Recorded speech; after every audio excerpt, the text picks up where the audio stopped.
Hey guys, it's Charlie. I want to talk about the economy and how it continues to deteriorate. I want to talk about the collapse we are in and how it continues to increase in velocity.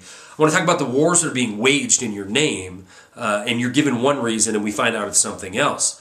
You know, we have the mainstream media to thank for codifying a large percentage of the population. Last week, this mainstream media, this corporate-owned, half a dozen companies or so controlling, the vast majority of what you get to hear, beating the airwaves, beating the drums of success with this 8.8% unemployment number, telling us we've turned the corner. 8.8% unemployment, Dow 12,000, corporate earnings up. But in reality, if we look at this number and compare it to Gallup's number, which is a multiple time a month look at the unemployment situation in the country, there's a vast difference. Gallup's been 10 points or higher for the last several months. 10.4 in February, falling to 10.0 in March, but the long-term unemployed, the underemployed number, was 19.6%, which was an increase, a full point increase over the same time last year.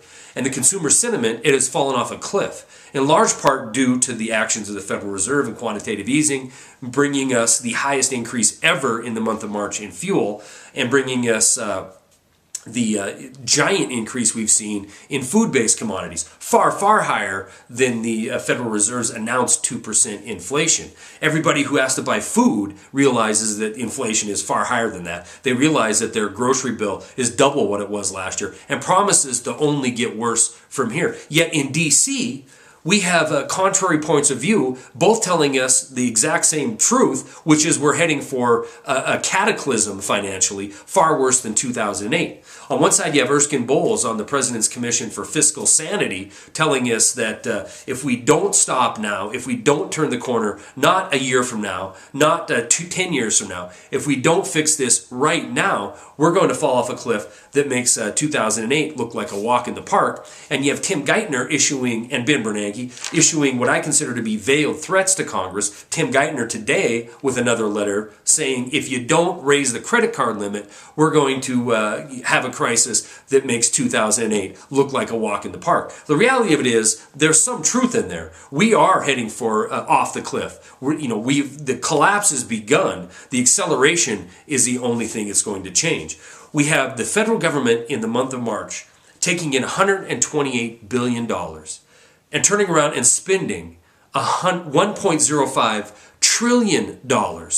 These people in D.C., they either have lost their minds, they're disingenuous, or they're genuinely plotting against this government or against this country for moving forward. How on earth can we have a month where we're taking in $128 billion and spending $1.05 trillion? $705 billion of that was spent on buying back our own debt. Yet, they're going to have no problem whatsoever convincing you to hate your neighbor because they're on Social Security or because they're on Medicare or because they're in a union.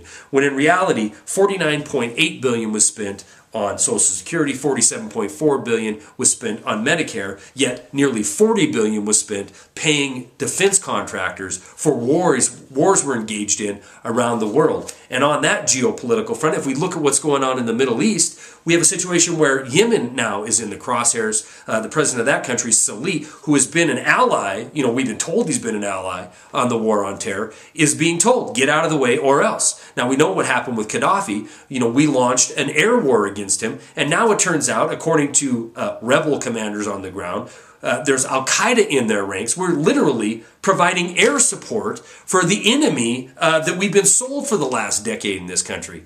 The reason we're in the longest military engagement in the history of this nation, Afghanistan, is to go after Al-Qaeda. And now we're supplying air support for them in Libya. And now we're going to go after yet another president puppet that we've supported in Yemen, in Salih, just like we did Mubarak in Egypt. Yet we have no problem at all sending our Secretary of State, according to Asia Times, down to Saudi Arabia to broker a deal for Saudi Arabia to go in and put down a peaceful pro-democracy revolution inside the borders of Bahrain, as long as they give us permission to go after Gaddafi in Libya. It seems to me the ultimate goal is the more chaos, the more confusion, the more so-called enemies that we can get into power in this region of the world, the more closer we get to the end goal, which is World War III. Stories are attached. That's all I got.